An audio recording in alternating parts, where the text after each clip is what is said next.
लिटराली festival पक्षरु KLF book award 2025 विजेता नाम घोषणा करा जायछि। 12टी वर्गरे उल्लेखनीय साहित्य कृति लागि एही पुरस्कार प्रदान करा जायछि।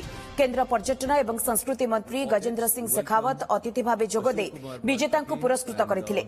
फिक्शन, नॉन फिक्शन, कविता, वाणिज्य, अनुवाद, शिशु साहित्य, इंग्राजी एवं हिंदी रे प्रथम पुस्तक वर्गरे व्यक्ति विशेष उल्लेखनीय कृति गुड़िक विचारक मंडली द्वारा चयन करा जायछि। हिंदी 5टी एवं इंग्राजी 7टी वर्गरे पुरस्कार प्रदान करा जायछि। प्रति पुरस्कार विजेता को 1 लाख टंकार अर्थ राशि सहित मानपत्र, स्मृति फलक सहित संबर्धित करा जायथिला।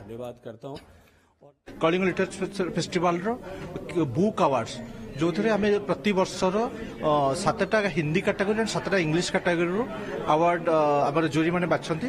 प्रत्येक कैटेगरी आमको 1 लाख लेखाएं पुरस्कार प्राप्ति हुए। तो ए वर्ष आमर हिंदी रे 7टा कैटेगरी एंड इंग्लिश 7टा कैटेगरी आम अवार्ड देते। टोटाल जॉइंट कैटेगरी 17 जन लोक 17 जन लेखक मान पुरस्कार मिली।